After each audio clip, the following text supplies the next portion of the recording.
Idineklara akong patay sa mismong araw na isinilang ko ang aking mga anak. Habang nagluluksa ang langit, nagdiriwang ang aking asawa at matalik na kaibigan, sa ibabaw ko aking bangkay. Ninakaw nila ang aking yaman, ang aking dangal, at ang aking mga sanggol. Ngunit nagkamali sila. Hindi ako isang alaala na madaling burahin. Ako, si Celeste, at magsisimula na ang aking paniningil. Handa ka na bang makita ang muling pagkabuhay ng babaeng sinira ninyo? Bakit ba kailangang dumaan sa impyerno bago mahanap ang langit? Hayaan mo na, Elena. Pirma na lang niya ang kailangan ko. Pagkatapos nun, hahayaan ko na siyang mabulok sa kung saang sulok. Hindi ko na matiis ang amoy ng kahirapan at gatas sa balat niya.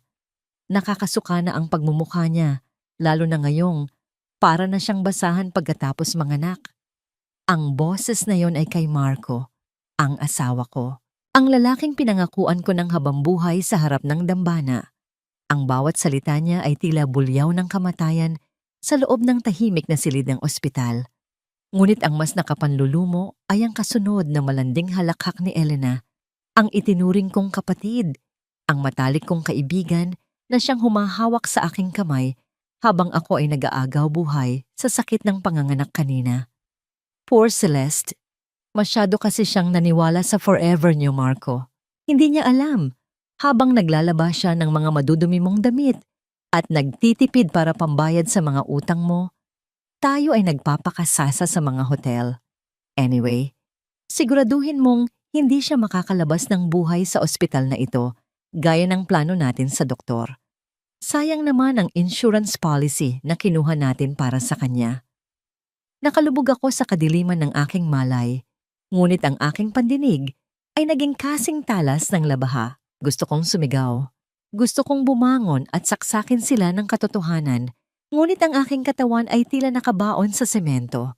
Ang bawat hibla ng aking kalamnan ay manhid, paralisado ng gamot na itinurok sa akin. Ang gamot na akala ko ay para sa aking paggaling, ngunit tila ito na pala ang aking magiging hantungan.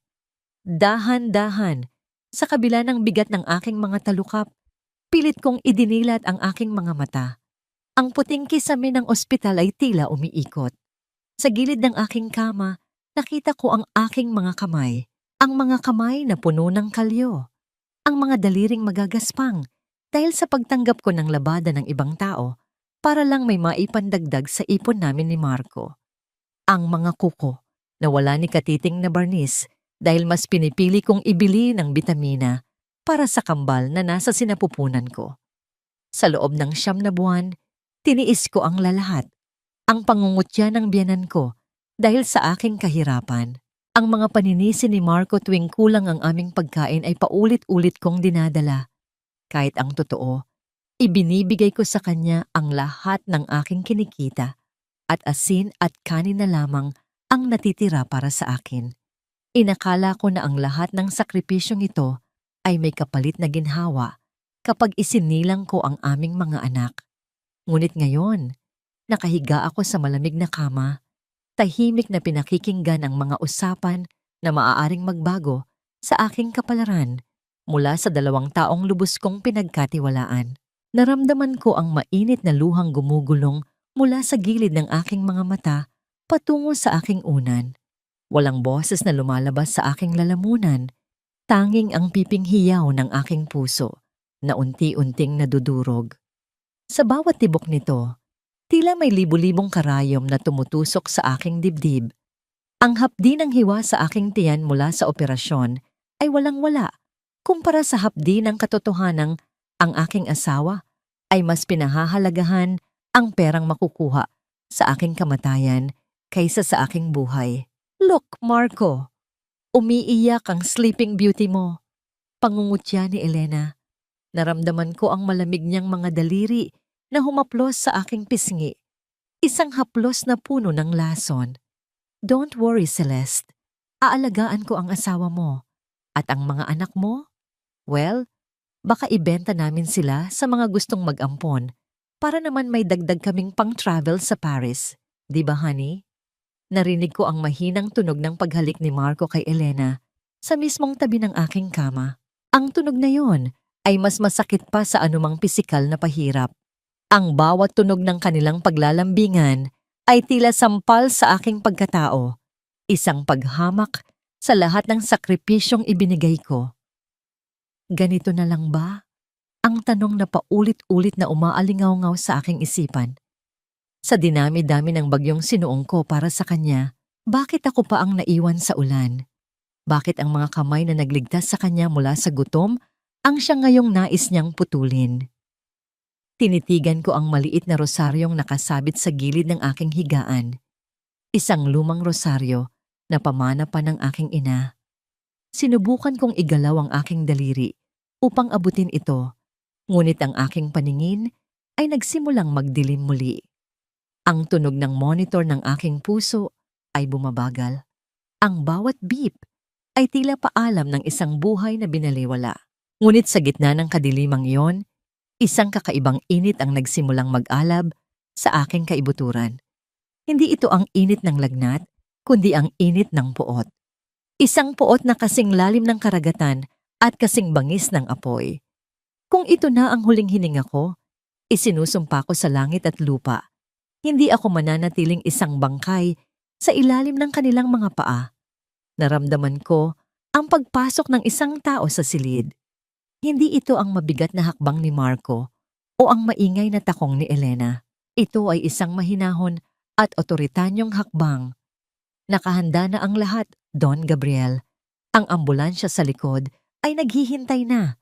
Bulong ng isang boses na hindi ko kilala. Kunin niyo siya. Ngayon din. Huwag niyo siyang hahayaang mamatay sa kamay ng mga hayop na ito. Sagot ng isang malalim at malamig na boses na tila nanggagaling sa kailaliman ng lupa. Sino sila? Saan nila ako dadalhin? Sa gitna ng aking kalituhan at papalubog na malay, tanging isang imahe ang nanatili sa aking isipan. Ang mukha ng aking kambal na hindi ko pa man lang nayayakap. Patawad, aking mga anak. Bulong ng aking kaluluwa bago tuluyang lamunin ng kadiliman. Ngunit asahan ninyo, ang inyong ina ay muling mabubuhay at sa oras na yon, ang langit mismo ang saksi sa aking paniningil. Ang huling narinig ko ay ang tunog ng isang mahabang linya sa monitor. Isang tunog na sa pandinig ng mundo ay kamatayan. Ngunit para sa akin, ito ang hudyat ng aking muling pagsilang. Nasaan ang mga anak ko? Iyan ang unang katanungang kumawala sa aking tuyot na lalamunan sa sandaling magtagpo ang aking malay at ang liwanag. Hindi ko alam kung gaano katagal akong nawala sa mundong ito. Ngunit ang tanging nararamdaman ko niya ay ang nakatutulig na katahimikan sa loob ng aking sinapupunan. Walang sipa, walang bigat. Tanging isang malalim na hungkag na tila hinukay mula sa aking pagkatao. Hindi na puting kisame ng ospital ang bumungad sa akin. Sa halip, isang marangyang kisame na gawa sa madilim na kahoy at mga ukit na ginto ang aking nakita. Ang hangin ay hindi na amoy gamot at kamatayan. Sa halip, ito ay puno ng halimuyak ng sariwang lavender at mamahaling kandila.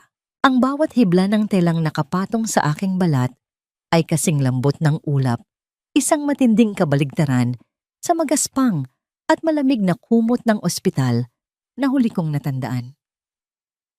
Huwag kang biglang babangon, Celeste. Mahina pa ang iyong katawan. Isang boses ang narinig ko mula sa dulo ng silid. Isang boses na malalim, may awtoridad, ngunit may bakas, nang hindi maipaliwanag na lambot. Nakita ko ang isang lalaking may uban na ang buhok ngunit nananatiling matikas ang tindig. Nakasuot siya ng isang mamahaling pantulog na seda at ang kanyang mga mata ay tila nakasaksi na ng sandaang bagyo. Sino ho kayo? Bakit ako nandito? Ang mga anak ko. Nasaan ang kambal ko?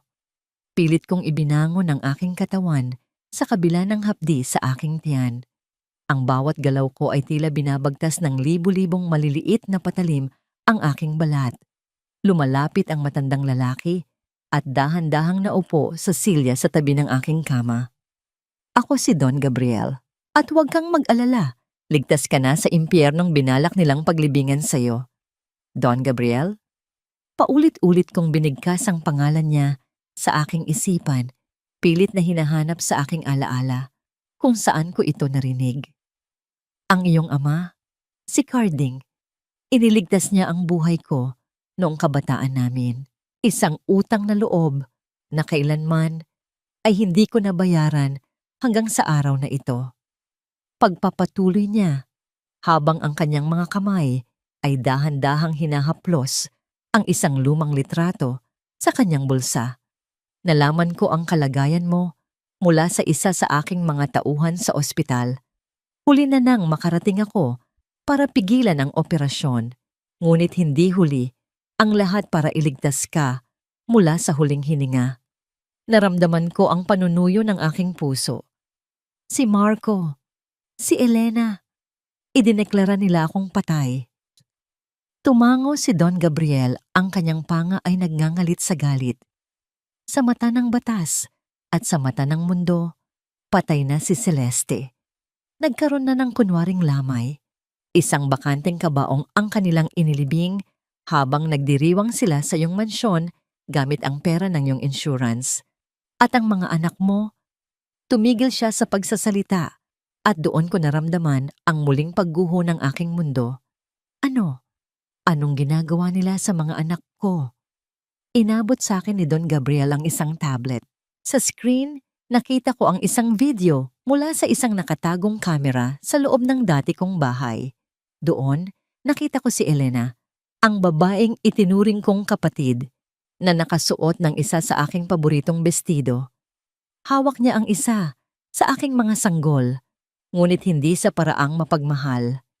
Iniiyakan siya ng bata, ngunit sa halip na patahanin, marahas niya itong inilapag sa kuna at sinigawan. Tumahimik ka. Anak ka ng isang basahan, kaya huwag kang umasta na parang prinsipe.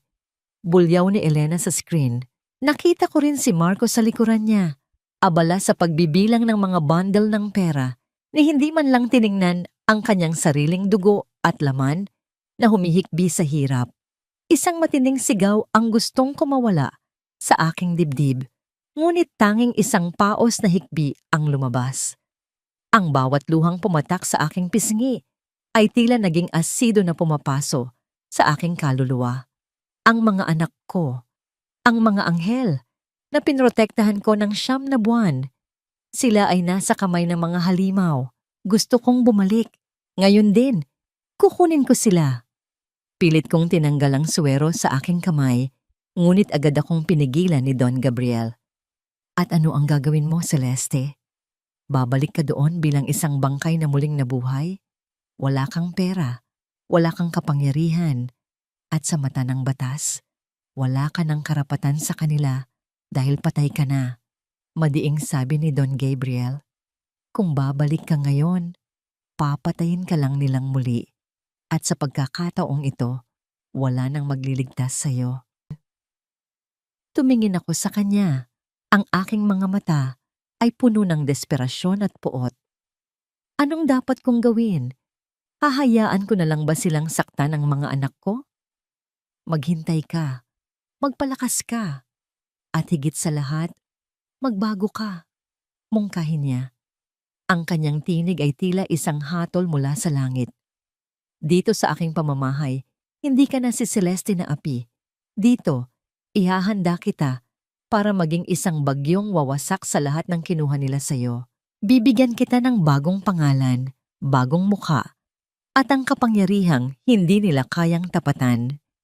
Dahan-dahan niyang inilapit ang isang maliit na salamin sa aking harapan. Ngunit bago ko pa makita ang aking refleksyon, naramdaman ko ang makapal na gasa na nakabalot sa halos buong mukha ko. Ang mahapdi at makirot na pakiramdam sa aking balat ay hindi lamang dahil sa operasyon ng panganganak. May iba pang ginawa ang mga doktor ni Don Gabriel habang ako ay walang malay. Sinuong mo ang apoy ng pagtataksil, Celeste. Ngayon, hayaan mong ang apoy na yon ang humubog sa iyong bagong pagkatao. Bulong ni Don Gabriel. Nanginginig ang aking mga kamay habang dahan-dahang hinahaplos ang mga puting benda sa aking mukha. Ang bawat patak ng aking luha ay nanunuot sa gasa, ngunit ang aking mga mata ay nananatiling nakatitig sa aking refleksyon. Sino na ako ngayon? Isang ina na nawalan ng anak? O isang babaeng muling isinilang mula sa abo para sa katarungan? Handa ka na bang makita ang simula ng iyong muling pagsilang? Tanong ni Don Gabriel habang hawak ang dulo ng benda, handa nang alisin ang huling hadlang sa pagitan ng aking nakaraan at ng aking hinaharap. Naramdaman ko ang bilis ng tibok ng aking puso. Sa bawat pag-ikot ng benda, tila unti-unting nabubura ang lahat ng sakit ng kahapon. Ngunit nang tuluyang mahulog ang huling tela at tumambad ang aking bagong mukha sa salamin, isang malakas na singhap ang kumawala sa aking mga labi. Ang babaeng nakatingin sa akin ay hindi na ang Celeste na kilala ko. Sino ang estrangherong ito? At higit sa lahat, makikilala pa kaya ako ng sarili kong mga anak? Ang bawat pag-ikot ng kamay ng malaking relo sa pasilyo ng mansyon ay tila isang mabigat na hampas ng martilyo sa aking dibdib. Lumipas ang mga linggo, at ang bawat araw ay isang pakikipagtuos sa aking sariling anino. Ang hapdi ng mga bagong tahi sa aking mukha ay unti-unting napalitan ng isang makirot na pangangati. Tanda ng paghilom, ngunit paalala rin ng lahat ng nawala sa akin. Huwag mong hawakan, Celeste. Hayaan mong ang balat mo ang magdikta kung kailan siya handang humarap sa mundo. Seryosong paalala ni Don Gabriel habang pinapanood niya akong naglalakad sa gitna ng malawak na silid-aklatan. Hindi lamang ang aking mukha ang binago niya. Tinuruan niya akong maglakad ng may dangal. Ang bawat hakbang ay kailangang dahan-dahan at tiyak. Tila isang reyna na hindi natitinag ng anumang bagyo. Tinuruan niya akong magsalita ng mahinahon ngunit may talas na kasing pait ng lason. Ang katahimikan ang iyong pinakamatalas na sandata. Madalas niyang sabihin sa akin habang kumakain kami ng hapunan. Ang bawat kagamitan sa hapag, mula sa pilak na kutsara hanggang sa kristal na baso, ay tila mga estranghero sa aking mga kamay na dati ay tanging sabon, labada, at uling lamang ang hawak. Isang gabi, habang nakatingin ako sa malawak na hardin ng mansyon, bigla kong naalala ang isang bagay na matagal ko nang itinago sa kailaliman ng aking kamalayan. Ang maliit na USB at ang lumang notebook na nakabalot sa plastik. Doon ko itinala ang lahat ng mga gabi na umuwing lasing si Marco. Ang mga resibo ng kanyang mga utang sa sugal na ako ang nagbabayad at ang mga ebidensya ng kanyang pagnanakaw sa pondo ng kumpanyang pinagtatrabahuhan niya noon. Itinago ko ang mga iyon sa loob ng aming lumang altar, sa likod ng imahe ng mahal na birhen na pamana pa ng aking nanay. Ginawa ko yon bilang proteksyon para sa mga anak ko kung sakaling lalong maging bayolente si Marco. Hindi ko akalain na yun pala ang magiging susi sa aking pagbabalik. Don Gabriel, kailangan kong makuha ang mga dokumento sa bahay ko. Bulong ko habang nakakuyom ang aking mga palad. Iyon ang magpapabagsak sa kanya, hindi lang sa akin, kundi sa batas. Tumitig sa akin ang matanda. Tila sinusukat ang lalim ng aking determinasyon. Ang mga dokumentong yon ay tila mga hiya sa gitna ng abo. Celeste, ngunit kailangan nating mag-ingat. Sa oras na pumasok ka sa bahay na yon, papasok ka sa lungga ng mga ahas. Habang pinaplano namin ang aking pagbabalik sa ilalim ng ibang katauhan, biglang tumunog ang telepono sa ibabaw ng mesa. Ang tunog nito ay tila isang babala na bumasag sa katahimikan ng gabi. Mabilis itong sinagot ni Don Gabriel. Nakita ko ang unti-unting pagbabago ng kanyang ekspresyon mula sa pagiging kalmado patungo sa isang matinding pagngangalit. Ano? Sigurado ka ba sa balitang yan? Tanong ni Don Gabriel sa kabilang linya. Ang kanyang boses ay nanginginig sa galit. Pagkababa niya ng telepono, tiningnan niya ako ng may halong pait at pag-aalala. Celeste, kailangan nating bilisan ang ating pagkilos. Bakit? Anong nangyari? May nangyari ba sa mga anak ko? Ang aking tinig ay halos magmakaawa. Ang takot ay tila isang malamig na kamay na sumasakal sa aking leeg. Ang tauhan ko sa loob, narinig niya ang usapan ni na Marco at Elena. Dahil sa laki ng utang ni Marco sa mga ilegal na sugalan at ang banta sa kanyang buhay, nagkasundo silang ibenta ang kambal. Pahayag ni Don Gabriel, tila tumigil ang pag-ikot ng mundo. Ibenta? Ang sarili niyang mga anak? May isang mayamang pamilya mula sa ibang bansa na handang magbayad ng malaking halaga para sa mga bata. Ayon sa balita, nakatakda ang transaksyon sa susunod na linggo. Gusto nilang mawala ang mga bata bago pa magkaroon ng anumang investigasyon sa insurance mo. Patuloy ng matanda. Naramdaman ko ang isang matinding pagyanig sa aking buong pagkatao. Ang sakit na dati ay nagpapahina sa akin ay biglang naging isang nakatutulig na enerhiya. Ang mga anak ko, ang mga anghel na itinuring nilang mga kalakal na pwedeng ipagpalit sa pera. Ang bawat sakripisyo ko, ang bawat patak ng pawis at dugo ko sa paglalaba at pagtatrabaho para lang mabigyan si Marco ng komportableng buhay ay nauwi sa ganito. Hindi na ako umiyak. Ang aking mga mata ay tuyo, ngunit ang apoy sa loob nito ay sapat na upang tupukin ang buong mundo. Tumingin ako sa salamin. Ang babaeng nakatingin sa akin ay hindi na ang Celeste na umiiyak sa gilid ng kama. Siya ay isang bagong nilalang, isang babaeng handang pumatay at mamatay para sa kanyang mga anak. Don Gabriel, ipadala niyo na ako doon, madiin kong sabi. Ang aking boses ay wala ng bakas ng pag-aalinlangan. Hindi na ako maghihintay ng susunod na buwan. Ngayon na. Papasok ako sa bahay na yon bilang ang bagong katulong na kukunin ni Elena. Handa ka na ba, Celeste? Ang makita ang iyong asawa na hinahalikan ng ibang babae sa kama mo. Ang makitang sinasaktan nila ang iyong mga anak nang hindi ka pwedeng sumigaw. Tanong niya.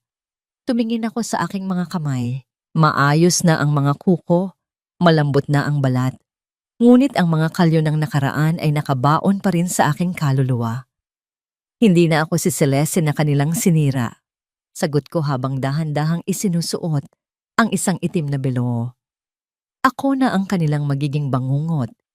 At sa oras na hawakan ko ang aking mga anak, sisiguraduhin kong yon na ang huling pagkakataon na makikita nila ang liwanag ng kalayaan.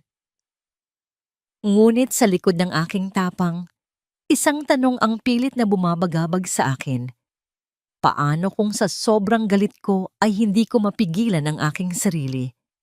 Paano kung sa oras na makita ko ang mga anak ko, ay bigla akong matuklasan ni na Marco? Bakit ba ang tagal mong kumilos? Kung hindi lang dahil kailangan ko ng taga-alaga sa mga batang ito habang wala si Marco, hindi kita kukunin. Siguraduhin mong masunurin ka, kundi ay itatapon kita sa labas ng walang pasabi. Ang boses ni Elena ay kasing talas ng bubog na tumatarak sa aking pandinig. Nakatayo ako sa harap ng gate ng sarili kong bahay. Ang bahay na pinagpaguran kong bayaran ang bawat sentimo ng hulog buwan-buwan mula sa aking paglalaba at pagtitinda. Ngunit ngayon, nakatayo ako rito bilang isang aplikanteng katulong. Hawak ang isang luma at kupas na bag na naglalaman ng iilang pirasong damit na ibinigay ni Don Gabriel. Tumingin ako sa paligid ng bakuran. Ang mga rosas na maingat kong itinanim at inalagaan ay tuyo na at napabayaan. Ang dating masiglang garden ay puno na ngayon ng mga upos ng sigarilyo at mga basyong bote ng alak. Ang bawat sulok ng tahanang ito na dati ay puno ng pagmamahal ay tila naging isang madilim at madungis na lungga sa ilalim ng pamumuno ni Elena. Opo ma'am, pasensya na po. Gagawin ko po ang lahat ng ipapagawa ninyo. Bulong ko habang nakayuko. Pinilit kong gawing paos at malat ang aking boses, malayo sa malambing na tinig ni Celeste na dati nilang kilala. Sa loob ng aking dibdib, ang aking puso ay tila isang ibon na nagpupumiglas kumawala sa hawla. Ang bawat tibok nito ay sumisigaw ng galit at sakit. Ngunit kailangan kong maging bakal. Kailangan kong isuot ang maskara ni Yana hanggang sa huling sandali. Pasok at mag-ingat ka sa paglalakad. Baka kung anong dumi ang madala mo sa loob ng bahay ko. Muling bulyaw ni Elena bago siya tumalikod at pumasok sa loob. Ang kanyang balakang ay tila nangungutya sa bawat hakbang. Sa pagtapak ko sa loob ng pintuan, ang amoy ng bahay ay hindi na katulad ng dati. Wala na ang amoy ng nilulutong sinigang o ang bango ng bagong labang kurtina.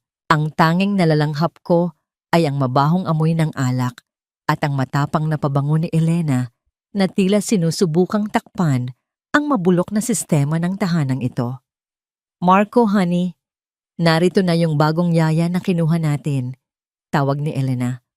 Lumabas si Marco mula sa aming dating silid, ang silid kung saan kami binuo ng mga pangarap at kung saan din niya binuo ang plano para patayin ako.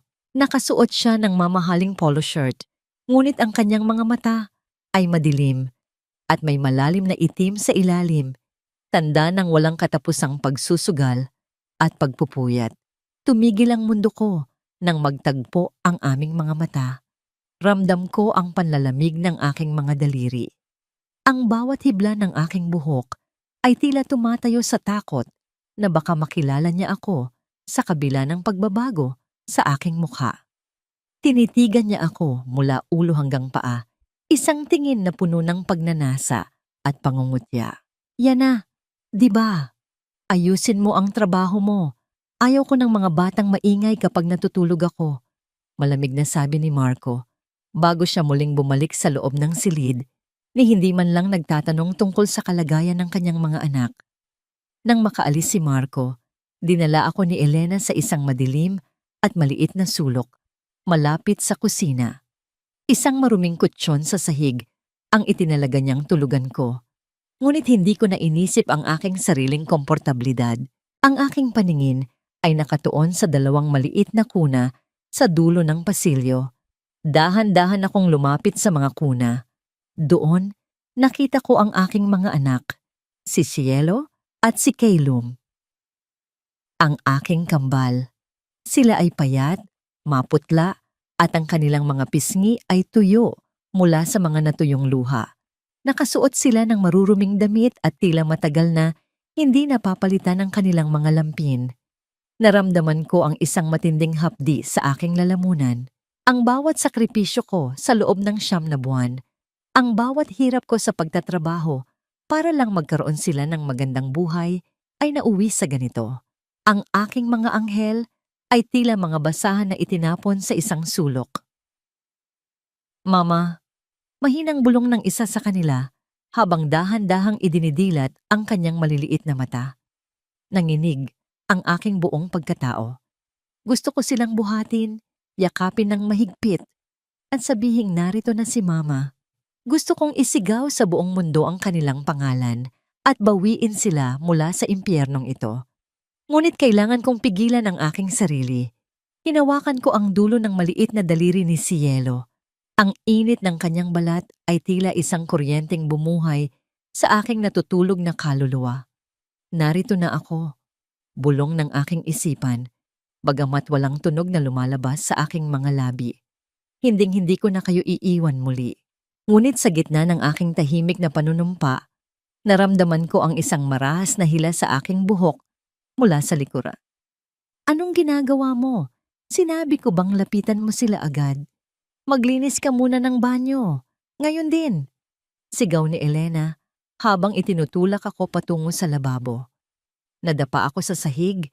Ang aking tuhod ay tumama sa matigas na tile. Ngunit hindi ko naramdaman ang sakit.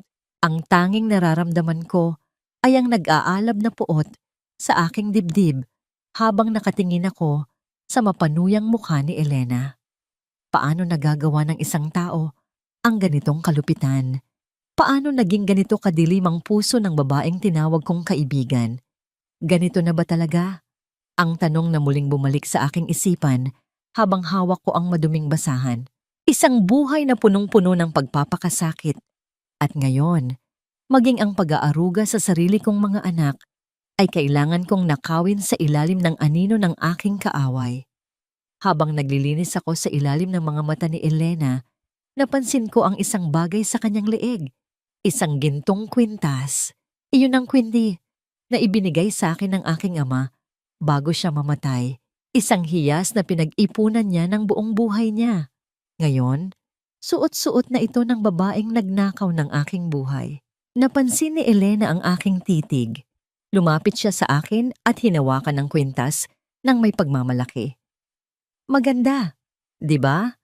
Galing ito sa namatay na asawa ni Marco. Sabi niya, mas bagay daw ito sa akin kaysa sa babaeng iyon na mukhang katulong lang. Tumawa siya ng malakas, isang tunog na tila mga kuko na kumakalmot sa aking puso. Ngunit sa likod ng aking maskara, isang malamig na ngiti ang unti-unting nabubuo.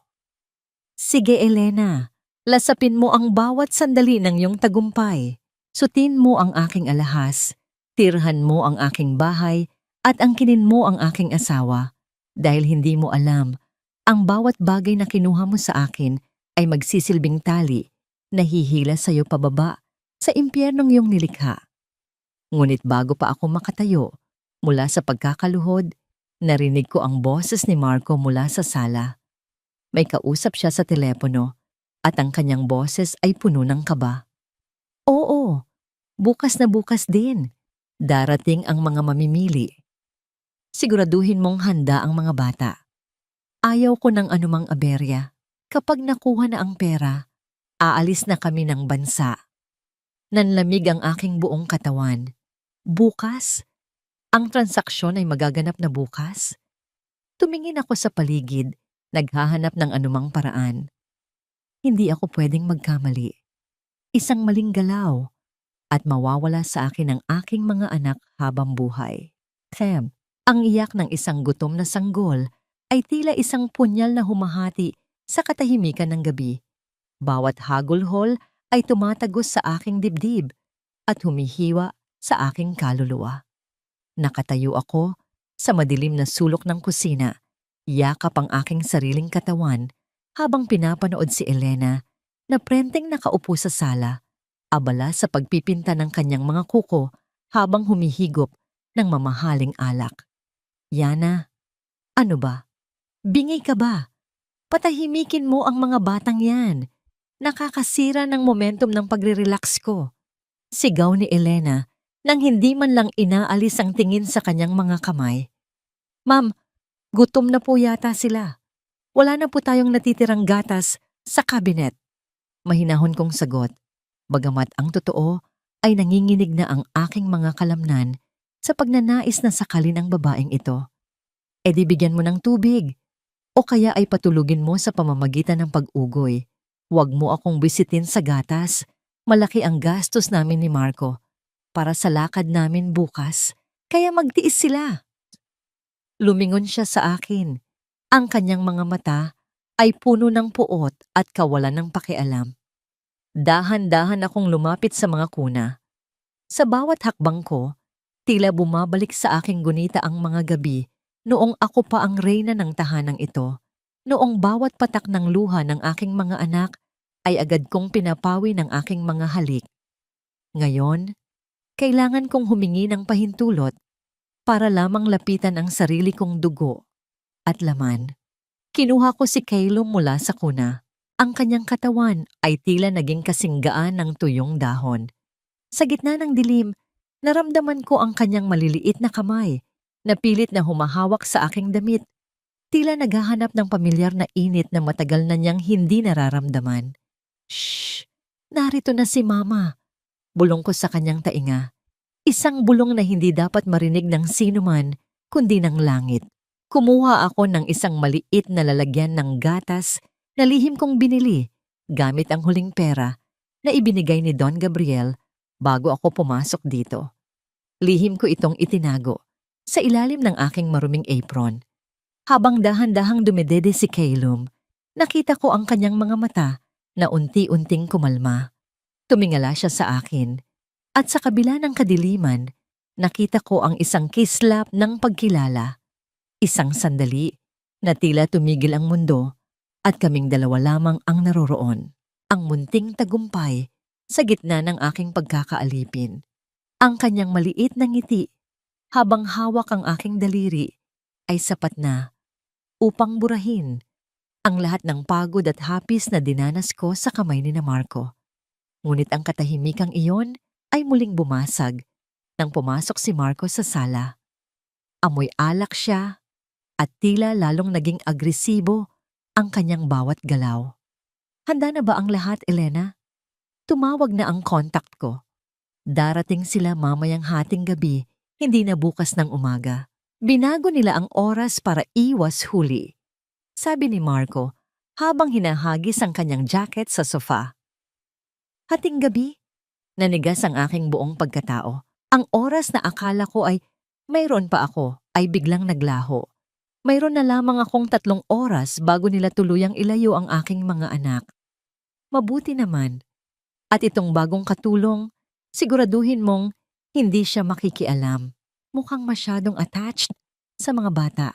Baka magsumbong pa sa barangay. Sagot ni Elena habang nakatingin sa akin ng may paghihinala. Huwag kang mag-alala. Kapag nakuha na natin ang pera, aalis na tayo rito. Iiwan natin ang bahay na ito at ang lahat ng kalansay ng nakaraan. Tumawa si Marco. Isang tawang tila nanggagaling sa kailaliman ng impyerno. Kailangan ko ng kumilos. Kailangan ko ng mahanap ang USB at ang notebook na itinago ko sa likod ng altar. Iyon lamang ang tanging paraan upang mapatigil ang transaksyong ito at maipakita sa lahat ang tunay na kulay ni Marco. Habang ang dalawa ay abala sa kanilang pag-uusap at pag-iinom sa sala, dahan-dahan akong gumapang patungo sa maliit na silid kung saan matatagpuan ang aming lumang altar. Ang bawat tunog ng aking hakbang sa sahig na gawa sa kahoy ay tila isang malakas na kulog sa aking pandinig. Nang marating ko ang altar, nakita ko ang imahe ng mahal na birhen na puno na ng alikabok at tila napabayaan. Nanginginig ang aking mga kamay habang kinakapa ang likurang bahagi ng kahoy. Naroon pa kaya ito? O nahanap na nila ito at itinapon? Isang malamig na bagay ang naramdaman ng aking mga daliri. Ang plastic. Naroon pa ang USB at ang notebook. Mabilis ko itong isinilid sa aking bulsa. Ngunit bago pa ako makatayo, narinig ko ang tunog ng isang mabigat na hakbang sa likuran ko. Anong ginagawa mo rito, Yana? Bakit ka nagnanakaw ng sandali sa harap ng altar? Boses yon ni Marco. Ang kanyang anino ay bumalot sa buong silid. At ang amoy ng alak sa kanyang hininga ay tila isang babala ng paparating na panganib. Ang bawat hibla ng aking balat ay naramdaman ang panganib. Nakahawak ang aking kamay sa USB sa loob ng aking bulsa habang ang aking puso ay tila sasabog na sa takot at kaba. Hinarap ko siya. Ang aking mukha ay nananatiling nakayuko. Pilit na itinatago ang nag-aalab na puot sa aking mga mata. Nagdarasal lang po, Sir Marco, para po sa kaligtasan ng mga bata. Tumawa si Marco, isang tawang puno ng pangungutya. Lumapit siya sa akin at hinawakan ang aking panga. Pinilit akong tumingin sa kanya. Masyado kang banal para sa isang katulong. Pero alam mo, may kamukha ka. Isang taong matagal ko nang gustong kalimutan. Ang kanyang mga mata ay nanliit habang tinititigan ang aking bagong mukha. Sa sandaling iyon, ang distansya sa pagitan ng aking lihim at ng kanyang pagtuklas ay kasing nipis na lamang ng isang hibla ng buhok. Sir, may sasakyan na pong huminto sa labas. Sigaw ni Elena mula sa sala. Binitawan ako ni Marco ng marahas, ngunit ang kanyang tingin ay nanatiling nakatitig sa akin ng ilang segundo bago siya tumalikod. Maghanda ka, Yana. Ikaw ang magbubuhat sa mga bata palabas at huwag kang gagawa ng anumang ingay, kundi ay hindi mo na makikita ang liwanag ng umaga. Narito na sila, ang mga mamimili. Ang oras ng aking pinakamatinding pagsubok ay dumating na ng mas maaga kaysa sa aking inaasahan. Dito na sila, Marco. Bilisan mo. Dalhin mo na ang mga bata sa labas bago pa may makakita sa atin. Ang tinig ni Elena ay tila isang matalas na kidlat na gumuhit sa madilim na sala. Nakita ko ang pagpasok ng dalawang lalaking nakasuot ng itim na jacket. Ang kanilang mga mukha ay nakatago sa ilalim ng mga bullcap.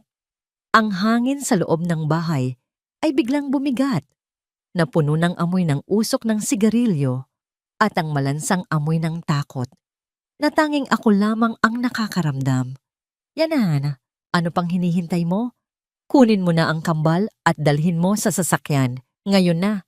Bulyaw ni Marco habang tinutulak ako patungo sa pasilyo. Nanginginig ang aking mga tuhod, ngunit pinilit kong magpakatatag. Binuhat ko si Cielo at Calum ng sabay. Ang bigat ng kanilang maliliit na katawan ay tila naging kasing bigat ng buong mundo sa aking mga bisig. Naramdaman ko ang init ng kanilang mga hininga sa aking leeg. Isang init na tila nagmamakaawa sa akin na huwag silang iwan.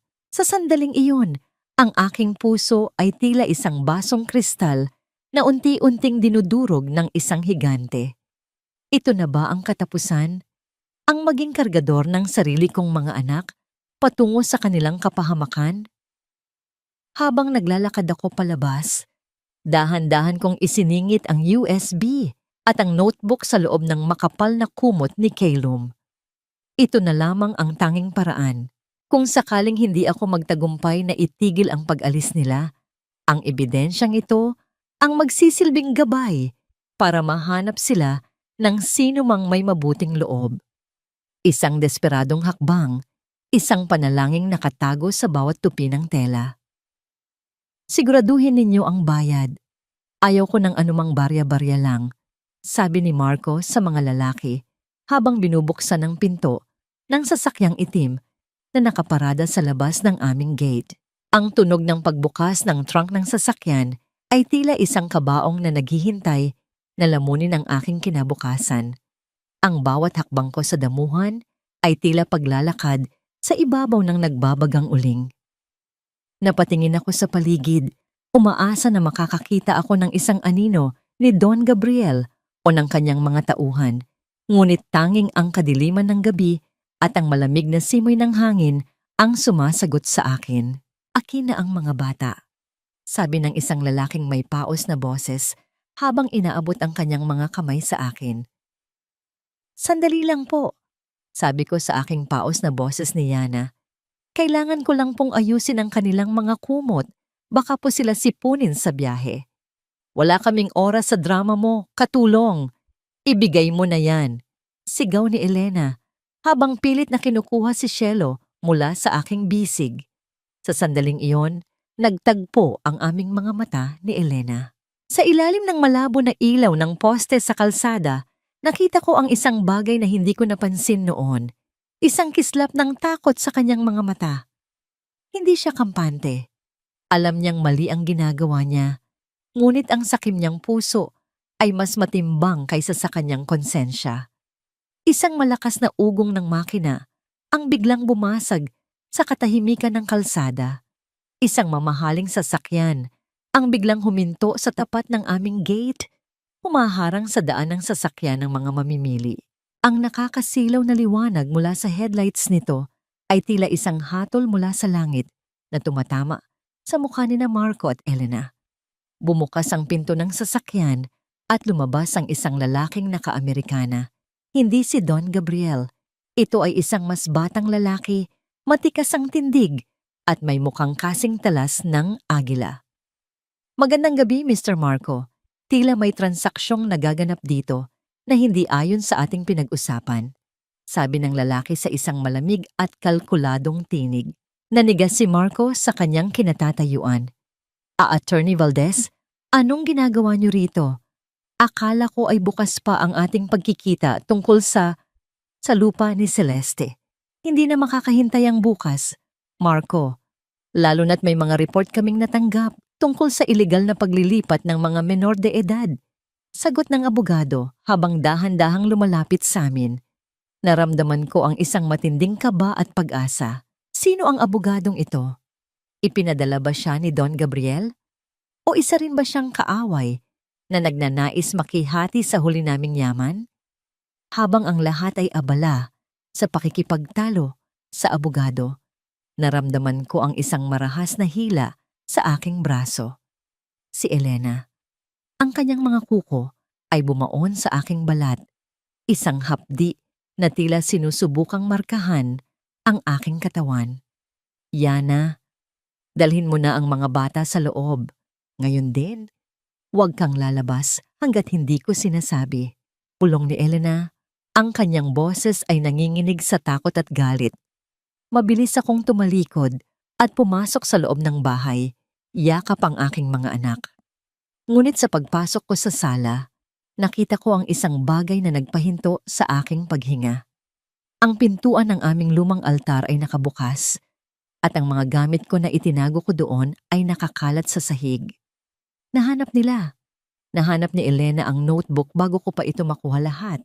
Tumingin ako sa labas ng bintana. Ang abogado at si Marco ay nasa gitna na ng isang mainit na pagtatalo, habang ang mga tauhan ng mga mamimili ay tila naghahanda ng bumunot ng kung anong bagay sa kanilang mga bewang. Isang maling galaw at ang aming bahay ay magiging isang madugong tagpo ng digmaan. Ngunit ang mas nakakapanghila ng hininga ay ang pagkumpas ni Elena sa akin mula sa pinto. Nakita ko sa kanyang kamay ang isang punit na pahina mula sa aking notebook. Ang pahinang naglalaman ng aking huling liham para sa aking mga anak bago ang operasyon. Dahan-dahan siyang lumapit sa akin. Ang kanyang mukha ay hindi na puno ng galit, kundi ng isang nakakangilabot na pagkilala. Celeste? Bulong niya, ang kanyang tinig ay tila isang multo na bumabangon mula sa hukay. Ikaw ba yan? Ang aking maskara ay tila unti-unting natutunaw sa ilalim ng kanyang titig.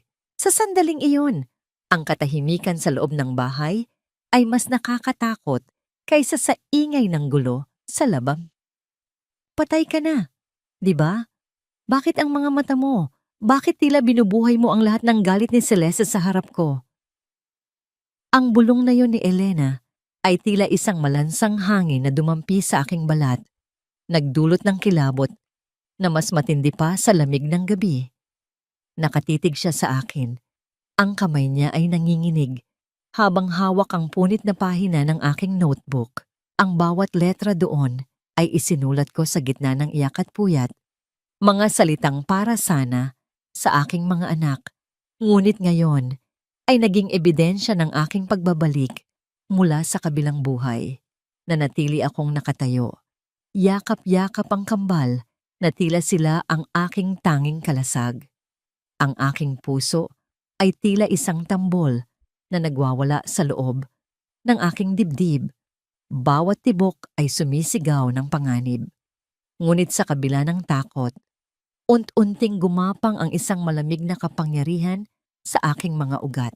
Ito na ang sandaling kinatatakutan ko, ngunit ito rin ang sandaling pinakahihintay ko. Ano pong sinasabi ninyo, Ma'am Elena? Hindi ko po kayo naiintindihan.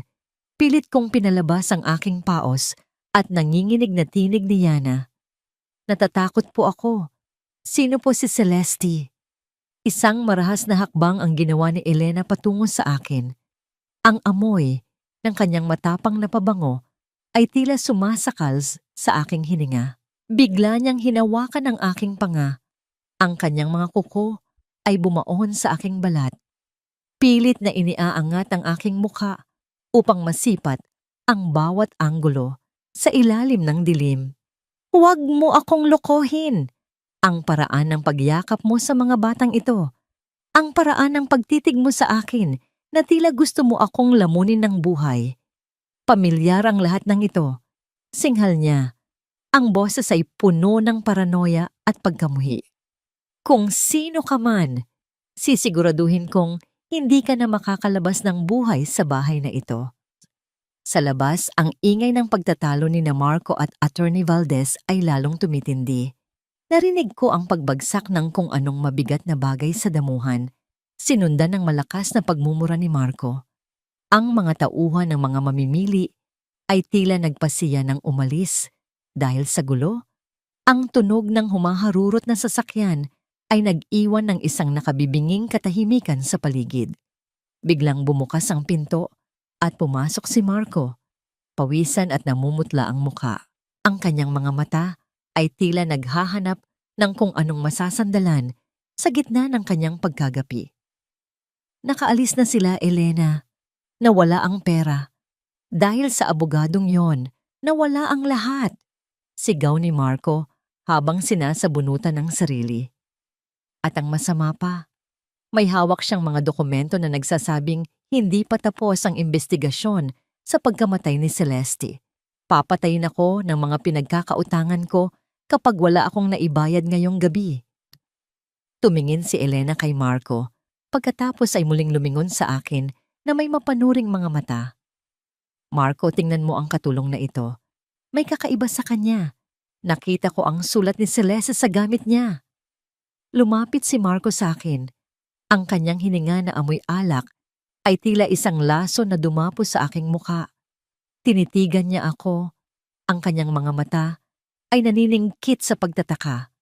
Ang katahimikan sa loob ng sala ay tila isang lubid na unti-unting humihigpit sa aking leeg.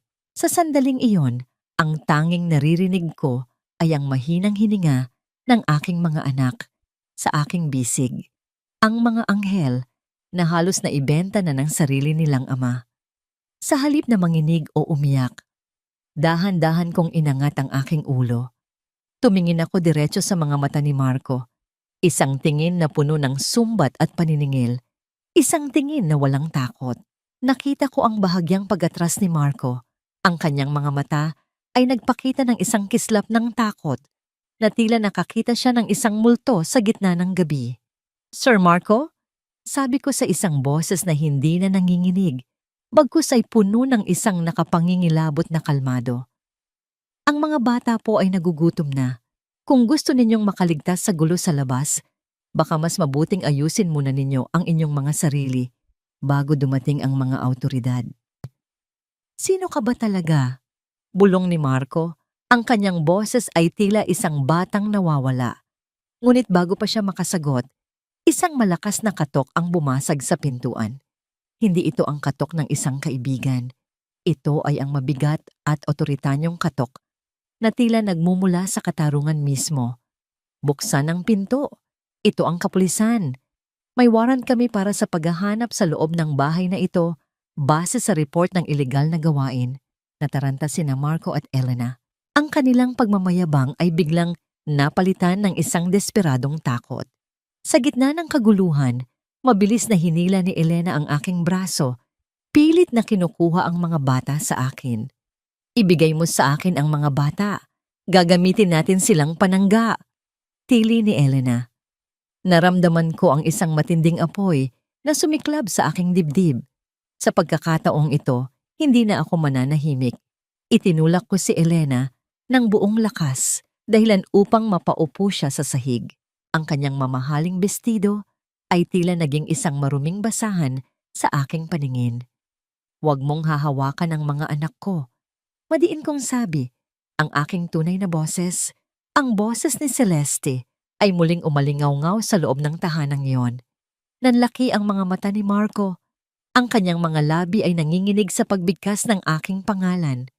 Sa sandaling iyon, ang pinto ay marahas na bumukas at ang liwanag mula sa mga flashlight ng mga pulis ay tumama sa aming lahat. Ngunit sa gitna ng liwanag na iyon, nakita ko ang anino ni Don Gabriel na nakatayo sa likuran ng mga pulis kasama ang abogadong si Valdez. Isang tipid na ngiti ang sumilay sa kanyang mga labi. "Celeste, tapos na ang pagtatago," sabi ni Don Gabriel sa isang boses na puno ng pagtatagumpay. Tumingin ako sa aking mga anak, pagkatapos ay sa 2 taong sumira sa aking buhay. Ang aking muling pagsilang ay hindi pa tapos, ngunit ang gabi ng kanilang paghahari ay tuluyan ng nagdilim. Gayunpaman, sa likod ng pagdating ng mga pulis, napansin ko ang isang kakaibang kilos mula kay Marco.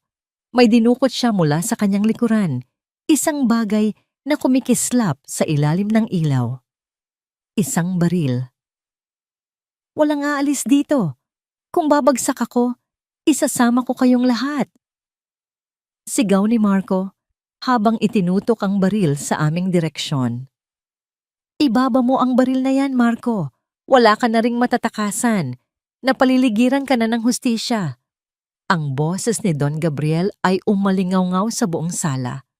Puno ng kapangyarihan na tila yumanig sa mga dingding ng bahay na dati ay naging saksi sa aking mga luha. Ngunit si Marco ay tila isang hayop na nasugatan at naging mas lalong mapanganib. Ang kanyang mga kamay ay nanginginig. Ang pawis ay gumugulong mula sa kanyang noo patungo sa kanyang mga mata at ang baril na hawak niya ay tila isang malamig na dila ng ahas na naghihintay na tumuklaw sa amin. Naramdaman ko ang bigat ng kambal sa aking mga bisig.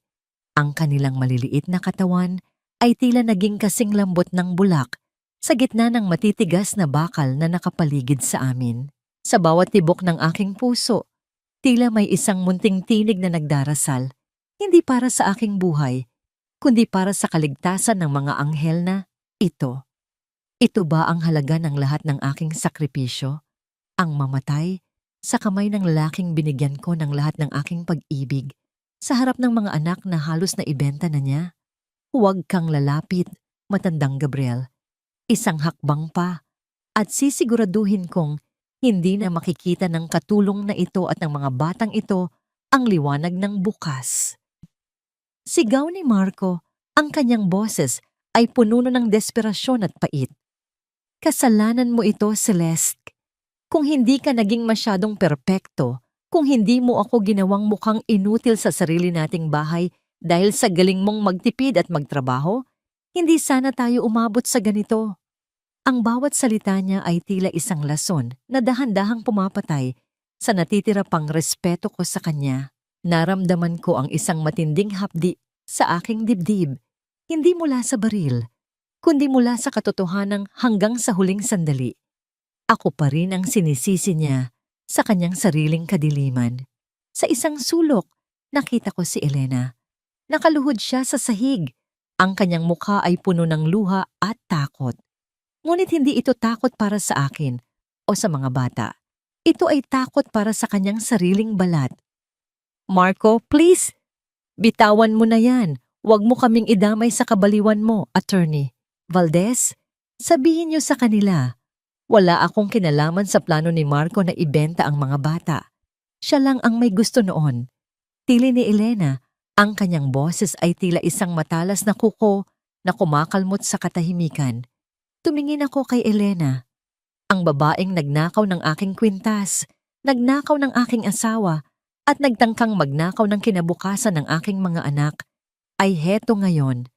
Muling nagtataksil sa kanyang kasabwat para lang makaligtas. Isang nakasusukang tanawin na tila nagpapakita ng tunay na kulay ng kanilang huwad na pag-ibigan.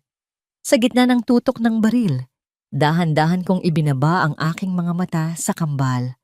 Hinaplos ko ang noo ni Cielo at hinalikan ng pisngi ni Kylum. Ang kanilang amoy ng gatas at kawalang malay, ay nagbigay sa akin ng isang kakaibang lakas. Iniharap ko ang aking mukha kay Marco. Hindi na ako nakayuko. Hindi na ako si Yana na uto-uto. Marco, tingnan mo ako. Sabi ko sa isang boses na kasing lamig ng semento sa ilalim ng aming mga paa. Tingnan mo ang mga matang ito. Hindi ba't ito rin ang mga matang tumingin sa'yo nang may pag-asa noong araw ng ating kasal? Ito rin ang mga matang nakiusap sa'yo noong gabi bago mo ako ipadeklara na patay. Nanliit ang mga mata ni Marco. Ang baril ay dahan-dahang bumaba ng ilang pulgada. Si Celeste, paanong? Ang pag-ibig ko sa iyo ay namatay na sa kama ng ospital na yon, Marco.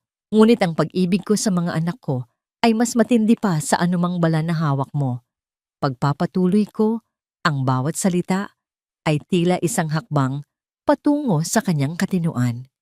Sige, barilin mo kami. Pero tandaan mo, sa oras na kalabitin mo ang gatilyo, hindi lang ako ang papatayin mo. Papatayin mo ang huling pagkakataon mo na maging isang tao. Nakita ko ang paglambot ng kanyang mga daliri.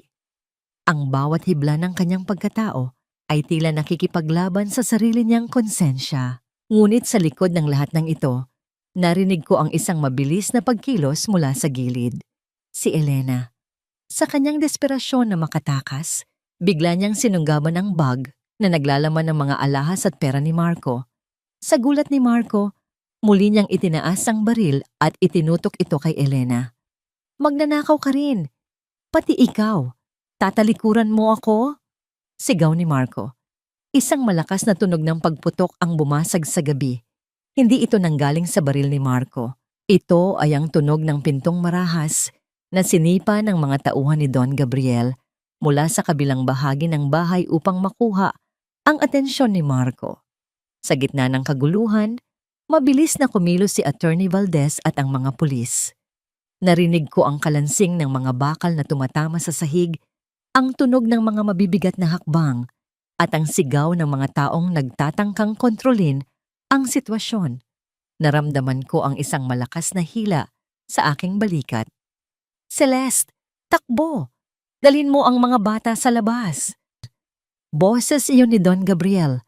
Mabilis akong tumakbo patungo sa pintuan, yakap ang aking mga anak. Ngunit bago ako makalabas, narinig ko ang isang huling sigaw ni Marco na tila nanggagaling sa kailaliman ng isang madilim na balon. "Hindi pa tayo tapos, Celeste. Hinding-hindi ka magkakaroon ng kapayapaan."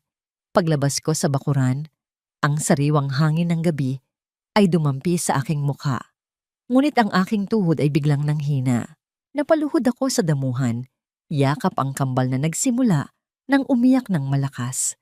Ang bawat hikbi nila ay tila nagpapagising sa akin mula sa isang masamang panaginip.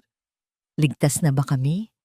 O ang gabi bang ito ay simula pa lamang ng isang mas malaking digmaan sa korte at sa aming mga puso?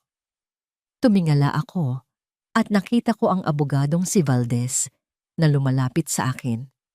May hawak siyang isang folder at ang kanyang mukha ay puno ng pag-aalala. "Celeste, may kailangan kang malaman. Tungkol ito sa insurance na kinuha ni Marco. Hindi lang ito para sa pera.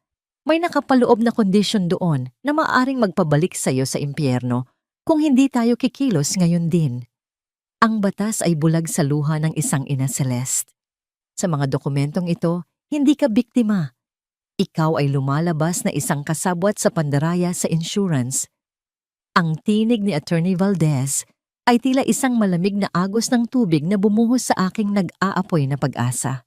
Nakaupo ako sa damuhan, mahigpit na nakayakap sa aking kambal, habang ang asul at pulang ilaw mula sa mga sasakyan ng pulis ay humahalinhin sa pagtama sa aking mukha.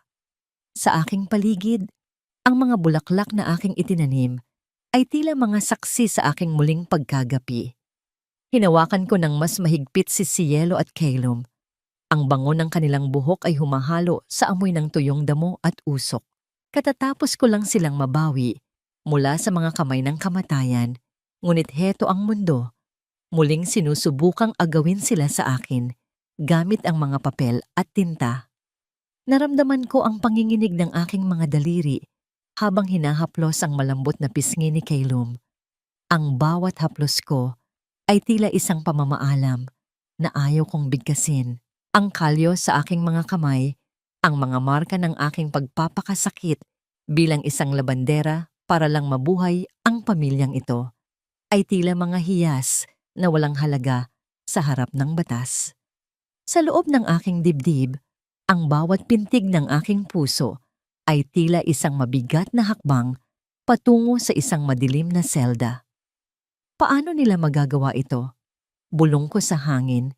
Ang aking tinig ay halos hindi marinig sa gitna ng ingay ng mga radyo ng pulis. Pagkatapos ng lahat ng pasakit na ibinigay nila sa akin, ako pa ang magiging kriminal.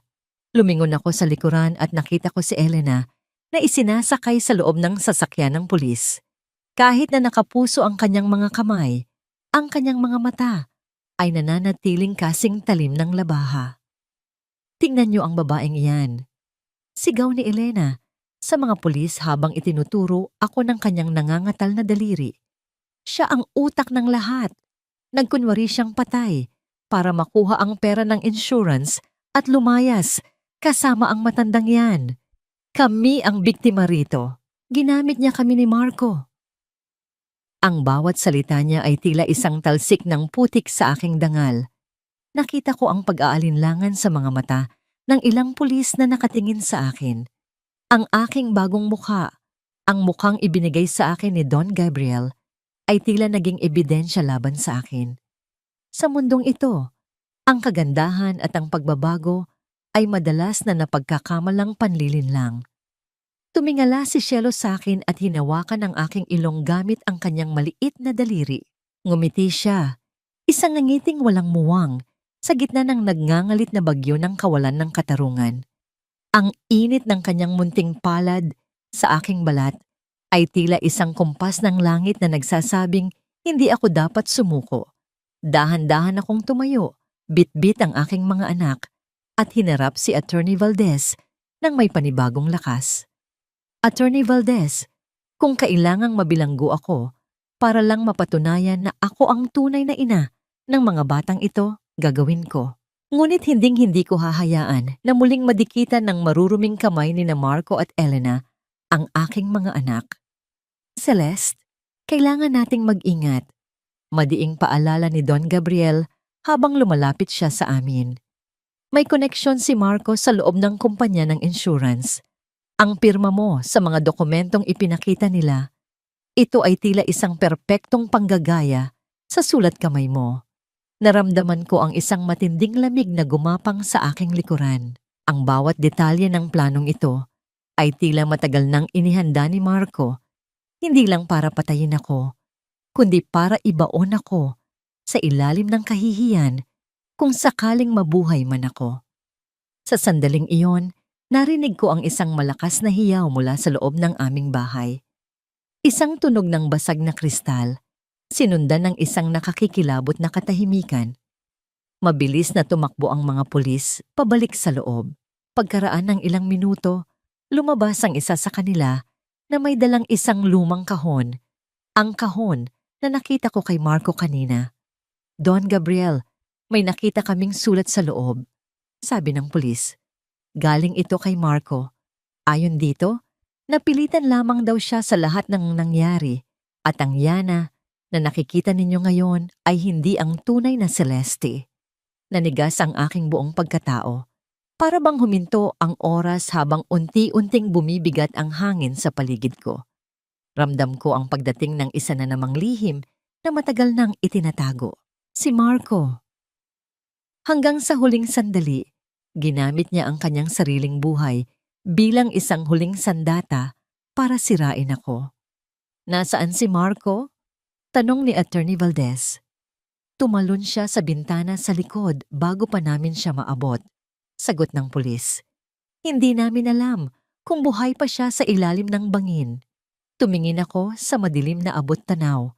Ang gabi ay tila naging isang higanteng halimaw na handang lumamon sa akin at sa aking mga anak. Paano ko mapapatunayan ang aking pagkatao kung ang lahat ng ebidensya ay tila nakabaon na sa ilalim ng bangin kasama ni Marco? Ganito na lang ba? Ang tanong na muling bumalik sa aking isipan habang ang hangin ay humihihip ng mas malakas. Pagkatapos ng lahat ng hirap, ang pangalan ko ba ay mananatiling isang mantsa sa kasaysayan ng aking mga anak? Hindi ikaw si Celeste. Si Celeste ay isang alaala na lamang na nakabaon sa ilalim ng lupa. Ikaw ay isang impostora, isang kriminal na gumamit ng mukha ng isang patay para magnakaw ng buhay na hindi sayo. Ang mga salitang yon mula sa investigador ay tila mga malamig na pako na ibinabaon sa aking pagkatao. Nakaupo ako sa loob ng isang madilim at masikip na silid sa presinto. Ang tanging nagbibigay ng liwanag ay ang isang bombilya.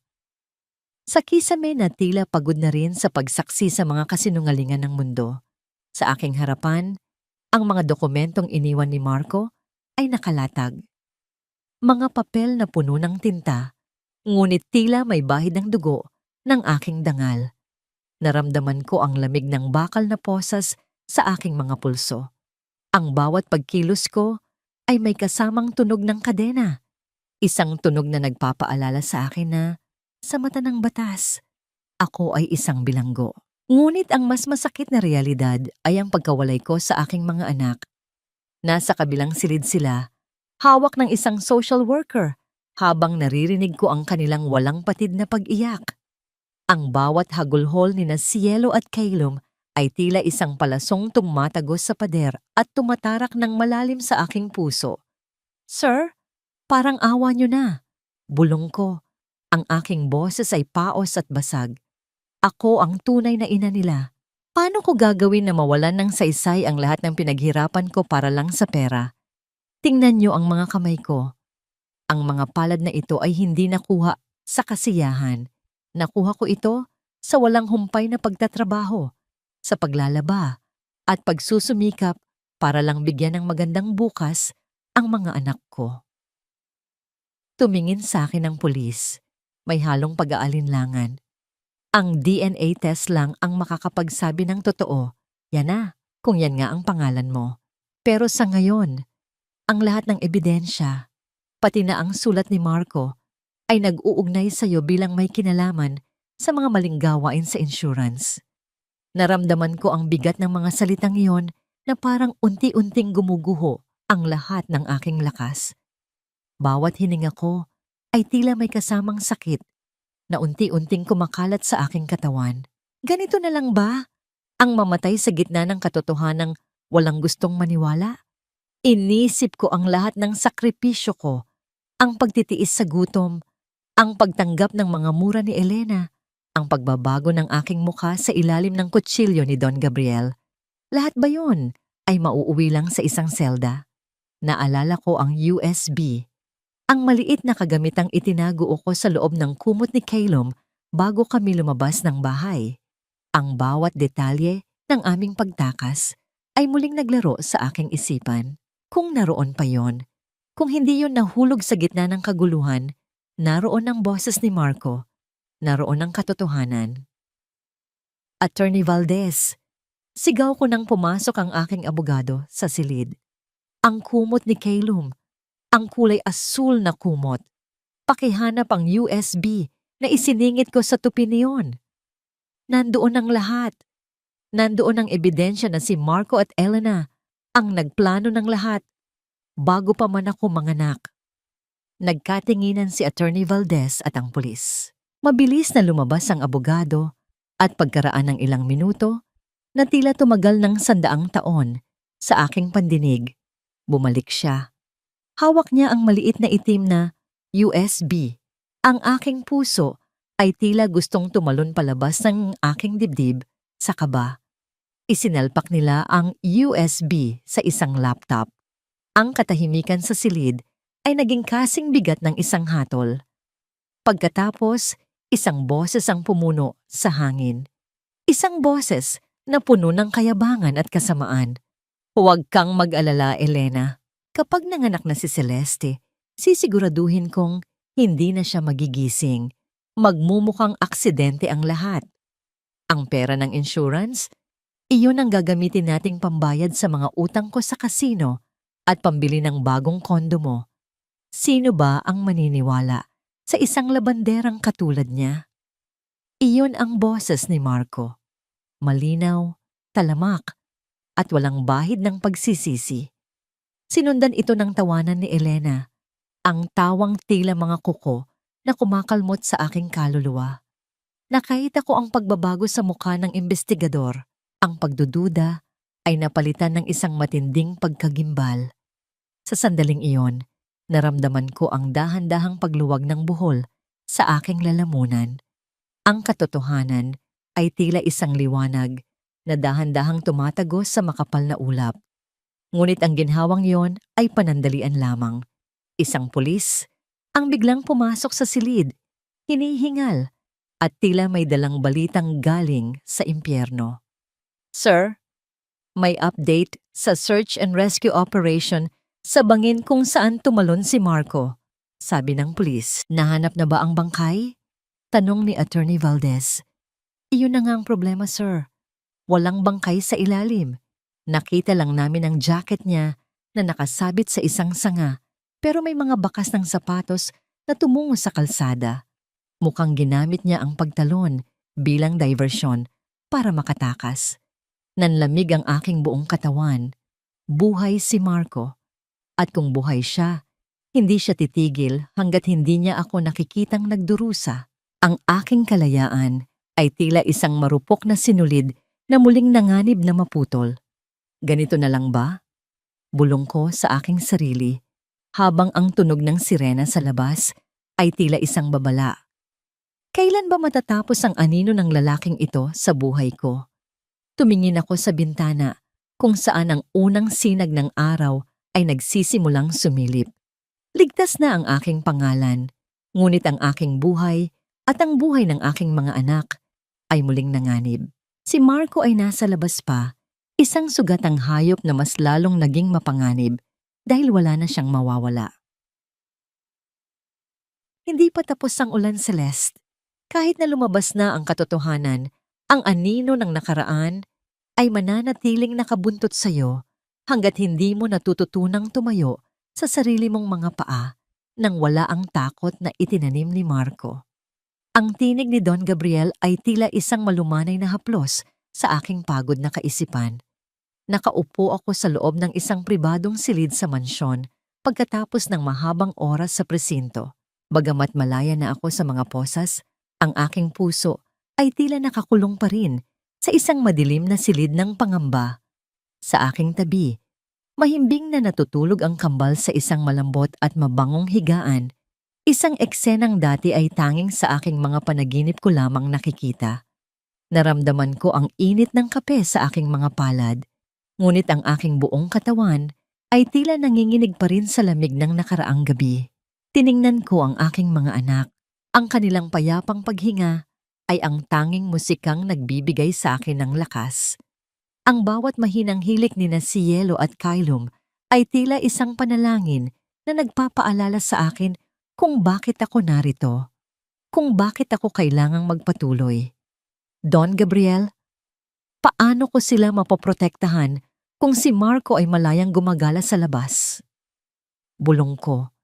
Ang aking boses ay puno ng hinagpis. Ang akala ko ay tapos na ang lahat nang makuha ko ang USB, pero tila mas naging mapanganib ang lahat ngayong wala na siyang mawawala. Ang takot ay isang bilangguan, Celeste. Sagot ng matanda habang dahan-dahang lumalakad patungo sa bintana. Pinapanood ang dahan-dahang pagsikat ng araw sa abot-tanaw. Huwag mong hayaang maging biktima ka na naman ng sarili mong isipan. Ngayon, binibigyan kita ng pagkakataon na hindi lang mabuhay, kundi mamuno. Ang kumpanya ng iyong ama, ang lahat ng ari-ariang kinuha ni Marco, ibabalik natin yon sa pangalan mo. Hindi na bilang Yana, kundi bilang ang bagong Celeste. Naramdaman ko ang isang matinding pag-aalinlangan. Ako? Ang isang labanderang binaliwala at minaltrato, magiging isang leader? Ngunit nang muling dumako ang aking tingin sa aking mga anak, isang apoy ng determinasyon ang nagsimulang mag-alab sa aking kaibuturan. Para sa kanila, kakalimutan ko ang aking pagiging mahina. Para sa kanila, itatayo ko ang isang kaharian kung saan walang sinumang Marco o Elena ang makakaapak sa aming dangal. Dahan-dahan kong nilapitan ang higaan ng kambal. Hinawakan ko ang maliit na kamay ni Cielo at hinalikan ito. Sa sandaling iyon, dahan-dahang idinilat ni Kylum ang kanyang mga mata at ngumiti sa akin. Isang nangiting puno ng tiwala at pagmamahal. Sa kabila ng lahat ng pinagdaanan namin, sa kabila ng gutom at takot na naranasan nila sa kamay ni Elena, nakikilala pa rin nila ang init ng aking pag-ibig. Ang kanilang mga mata ay tila nagsasabing, "Salamat, Mama, dahil hindi mo kami iniwan." Isang luha ng kaligayahan ang gumulong sa aking pisngi. Hindi ito luha ng sakit, kundi luha ng pagbangon. Ang aking muling pagsilang ay hindi lamang tungkol sa bagong mukha o bagong yaman. Ito ay tungkol sa pagbawi ng aking karapatan bilang isang ina at bilang isang babaeng may dignidad. Lalaban ako, madiin kong sabi kay Don Gabriel, hindi lang para sa hustisya, kundi para sa kinabukasan ng aking mga anak. Sisiguraduhin kong sa susunod na magtagpo ang landas namin ni Marco, ako na ang magiging bagyong wawasak sa kanya. Lumipas ang mga araw at ang mansyon ni Don Gabriel ay naging aking pagsasanay. Tinuruan niya akong humawak ng negosyo, kung paano magsalita sa harap ng maraming tao, at kung paano itago ang aking mga emosyon sa likod ng isang maskara ng kapangyarihan. Ang bawat gabi ay puno ng pag-aaral, habang ang bawat umaga ay iniaalay ko sa pag-aalaga at pagpapalakas sa aking mga anak. Ang kanilang mga pisngi ay muling naging malusog at ang tunog ng kanilang halakhak ay muling pumuno sa mga pasilyo ng bahay. Ngunit sa gitna ng aking pag-unlad, isang pakiramdam ng kaba ang hindi nawawala sa aking dibdib. Tila may mga mata pa ring nakatingin sa akin mula sa malayo. Isang hapon, habang naglalakad ako sa hardin kasama ang kambal, napansin ko ang isang maliit na bagay sa ilalim ng puno ng nara. Isang puting rosas na may mantsa ng dugo sa mga talulot nito. Nanigas ang aking buong pagkatao. Ang puting rosas ay ang paboritong bulaklak ni Marco noong nililigawan pa niya ako. Ang bawat hibla ng aking balat ay naramdaman ng panganib. Ang amoy ng bulaklak ay hindi mabango. Ito ay amoy ng isang banta na nanggagaling sa kailaliman ng impyerno. "Sir, may sulat po sa ilalim ng bulaklak," sabi ng isa sa mga gwardiya ni Don Gabriel na mabilis na lumapit sa akin. Nanginginig ang aking mga kamay habang binubuksan ng maliit na papel. Ang sulat ay maikli, ngunit ang bawat letra ay tila isinulat gamit ang galit at puot. "Maligayang pagbabalik, Celeste. Akala mo ba ay tapos na ang laro? Binabantayan ko ang bawat hakbang mo. Ang mga bata, masarap ba silang yakapin sa gabi? Lasapin mo ang bawat sandali, dahil kukunin ko ang lahat sa iyo sa oras na hindi mo inaasahan. Hindi ako tumalon para mamatay. Tumalon ako para mahanap ang paraan kung paano ka wawasakin ng tuluyan." Naramdaman ko ang panlalamig ng aking mga tuhod. Napatingin ako sa paligid ng hardin. Ang bawat anino ng mga puno ay tila nagiging mukha ni Mark. Ang tunog ng mga tuyong dahon na tinatamaan ng hangin ay tila mga yabag ng kanyang paglapit. Hindi pa siya tapos. At sa pagkakataong ito, hindi lang ako ang target niya. Ang aking mga anak ay muling naging pain sa kanyang nakakasuyang laro. Ganito na lang ba? Bulong ko sa aking sarili habang yakap-yakap si Cielo at Calum ng mahigpit. Ang aking puso ay muling tumitibok ng mabilis dahil sa takot. Kailan mo ba ako hahayaang manahimik, Marco? Ang takot ay parang anino. Habang pilit mo itong tinatakbuhan, lalo itong humahaba at humahabol sa iyong bawat hakbang. Ngunit sa umagang ito, habang nakatitig ako sa puting rosas na may tuyong mantsa ng dugo sa ibabaw ng aking mesa, napagtanto ko ang isang bagay. Hindi na ako ang Celeste na takot sa dilim. Ako na ang dilim na dapat katakutan ni Marco. Don Gabriel, ituloy natin ang plano. Hindi na ako magtatago sa loob ng mansyong ito. Madiin kong sabi, habang dahan-dahang isinusuot ang aking mamahaling perlas. Ilulunsad natin ang Celeste Legacy Foundation ngayong gabi. Haharap ako sa mundo, hindi bilang isang biktima, kundi bilang ang babaeng hindi nila kayang patayin. Sigurado ka ba, Celeste? Alam nating narito lang si Marco sa paligid, naghihintay ng pagkakataong makalapit sa iyo. Paalala ni Don Gabriel, ang kanyang boses ay puno ng pag-aalala ng isang ama. Iyon mismo ang gusto ko, Don Gabriel. Gusto ko siyang lumabas sa kanyang lungga. Gusto kong makita niya ang tagumpay na kailanman ay hindi niya makakamit dahil sa kanyang kasakiman. Sagot ko habang tinititigan ang aking refleksyon sa salamin. Ang babaeng nakatingin sa akin ay marangal, matikas, at may mga matang tila may apoy ng katarungan. Dumating ang gabi ng pagtitipon. Ang ballroom ng pinakasikat na hotel sa Maynila ay napuno ng bango ng mga mamahaling pabango at ang mahinang tunog ng pag-uusap ng mga makapangyarihang tao. Ang liwanag mula sa mga kristal na chandelier ay tila mga bituin na bumagsak sa lupa upang saksihan ang aking pagbabalik. Sa bawat sulok, nararamdaman ko ang presensya ng mga gwardiyang itinalaga ni Don Gabriel. Ang bawat isa ay tila mga aninong nakahandang pumatay para sa aking kaligtasan. Bago ako lumabas sa entablado, pumasok ako sa maliit na silid kung nasaan ang aking mga anak. Nakasuot si Silo ng isang maliit na puting bestido at si Kylum naman ay naka-Amerikana. Dahan-dahan kong inayos ang gulugulong buhok ni Cielo at hinalikan ang kanyang noo. Sa sandaling iyon, ang lahat ng ingay sa labas ay naglaho. Ang tanging naririnig ko ay ang mahinang tibok ng kanilang mga puso at ang amoy ng baby powder sa kanilang balat. Para sa inyo ito, bulong ko sa kanila. Hinding-hindi na muling magugutom ang aking mga anak. Hinding-hindi na muling may mananakit sa inyo. Nang humakbang ako palabas sa entablado, tumigil ang lahat ng ingay. Ang bawat mata ay nakatuon sa akin. Ang bawat bulong ay tila nagtatanong kung sino ang babaeng ito na tila isang reyna mula sa nakaraan. Nang hawakan ko ang mikropono, naramdaman ko ang lamig ng bakal nito, ngunit ang aking puso ay nag-aalab.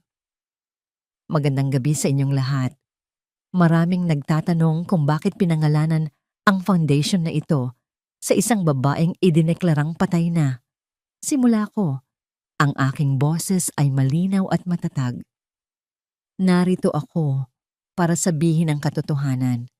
Ako si Celeste, ang babaeng binaliwala, ipinagkanulo at tinangkang patayin. Ngunit ang pag-ibig ng isang ina ay hindi kayang ibaon sa ilalim ng lupa. Isang malakas na singhap ang umalingaw-ngaw sa buong silid, ngunit sa gitna ng karamihan, nakita ko ang isang figura na nakasuot ng itim na jacket at bull cap. Ang kanyang mga mata ay nanlilisik sa galit. Si Marco, dahan-dahan siyang lumapit. Ang kanyang bawat hakbang ay tila may dalang panganib. Ngunit sa halip na matakot, muli kong itinaas ang aking ulo. Nakita ko ang mga pulis na dahan-dahang pumapaligid sa kanya, ngunit tila wala siyang pakialam. "Celeste, akala mo ba ay mananalo ka?" Sigaw ni Marco. Ang kanyang boses ay puno ng desperasyon. "Akin ang perang yan! Akin ang lahat ng kinuha mo!" Tumigil siya nang makita ang mga baril na nakatutok sa kanya. Ang kanyang pagmamayabang ay biglang napalitan ng isang nakakaawang takot.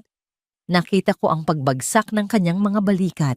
Ang lalaking dati ay tila higante sa aking paningin ay naging isang maliit at maduming insekto sa ilalim ng liwanag ng katarungan. "Wala kang kinuha sa akin, Marco. Ikaw ang nagtapon ng lahat." Malamig kong sabi. "Ito ang iyong huling hantungan.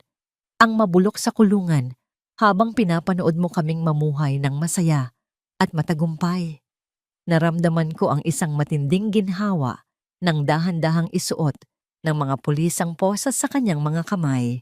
Ang tunog ng paglak ng bakal ay tila isang hudyat na tapos na ang ulan. Ang bawat hakbang ni Marco patungo sa labas ng ballroom ay tila pagtatanggal ng isang malaking tinik sa aking dibdib. Tumingin ako sa abot-tanaw sa labas ng bintana. Ang gabi ay tapos na at ang bukang liwayway ay nagsisimula ng sumilip. Tumabi sa akin si Don Gabriel at Attorney Valdez. Ang kanilang mga mukha ay puno ng pagtatagumpay. "Tagumpay ka na, Celeste. Ikaw na ang nagmamay-ari ng iyong buhay," sabi ni Don Gabriel. Tumingin ako sa aking mga anak na inilabas na ng kanilang mga yaya. Ang kanilang mga tawa ay tila mga himig ng langit.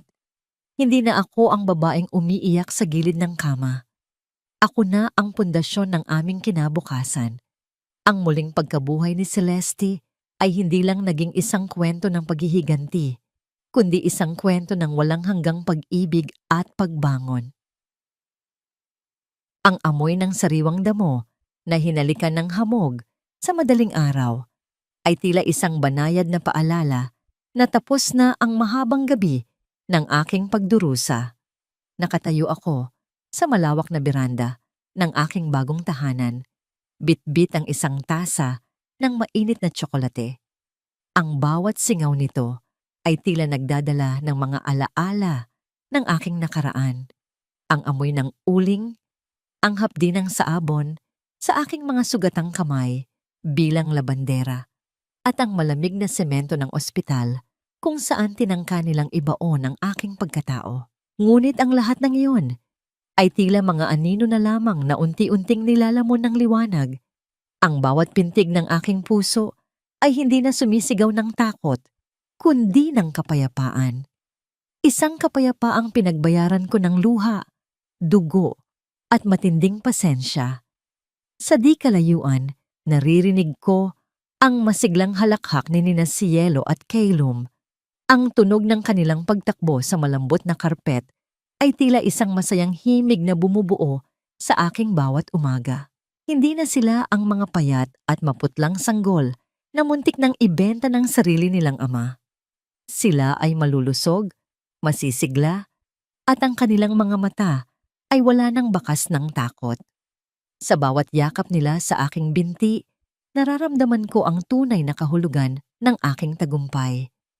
Hindi ito ang yaman na ibinigay ni Don Gabriel o ang kumpanyang muli kong nakuha. Ang tunay na kayamanan ko ay ang kalayaang mahalin ng aking mga anak nang walang takot. Nabalitaan ko ang naging hantungan ni Marco sa loob ng bilangguan. Sinasabing ang lalaking dati ay tila higante sa kanyang kayabangan ay isa na ngayong anino ng kanyang sarili. Wala nang dumadalaw sa kanya, wala nang naniniwala sa kanyang mga kasinungalingan. Ang bawat gabi niya sa loob ng malamig na selda ay tila isang walang hanggang sumbat mula sa kanyang sariling konsensya. Samantalang si Elena naman ay nahanap na nagtatrabaho sa isang malayong probinsya, iniwan ng lahat at kinamumuhian ng mga taong dati ay tinitingala siya. Ang kanilang karma ay hindi nanggaling sa aking mga kamay, kundi sa bigat ng sarili nilang mga kasalanan. Isang malumanay na hakbang ang naririnig ko sa aking likuran. Hindi ko na kailangang lumingon para malaman kung sino ito. Ang amoy ng mamahaling tabako at ang awtoridad sa bawat hakbang ay sapat na para makilala ko si Don Gabriel. Handa ka na ba para sa unang pulong ng Celeste Legacy Foundation sa bagong gusali ninyo? Tanong niya. Ang kanyang boses ay puno ng pagmamalaki. Handa na po, Don Gabriel. Sagot ko habang humaharap sa kanya ng may matikas na tindig. Salamat sa lahat. Kung hindi dahil sa inyo, baka hanggang ngayon ay isa pa rin akong multo na naghahanap ng hustisya. Huwag kang magpasalamat sa akin, Celeste. Ang lakas na ginamit mo para bumangon ay nanggaling sa loob mo. Ako ay naging tulay lamang. Ngumiti ang matanda. Isang nangiting tila nagbabasbas sa aking bagong simula. Ang mga anak mo ay mapalad na mayroon silang isang reynang katulad mo. Walang ibang lalaki sa aking buhay at hindi ko yun hinahanap. Ang aking ligaya ay sapat na sa pagkakita sa tagumpay ng aking mga anak at sa pagtulong sa mga kababaihang dumaranas ng hirap na naranasan ko noon. Ang bawat sentimo ng aking kinikita ay inilalaan ko para sa mga inang walang boses, para sa mga biktima ng pagtataksil na tila wala ng pag-asa. Dahan-dahan akong lumakad patungo sa aking mga anak. Binuhat ko si Cielo at hinalikan si Calum.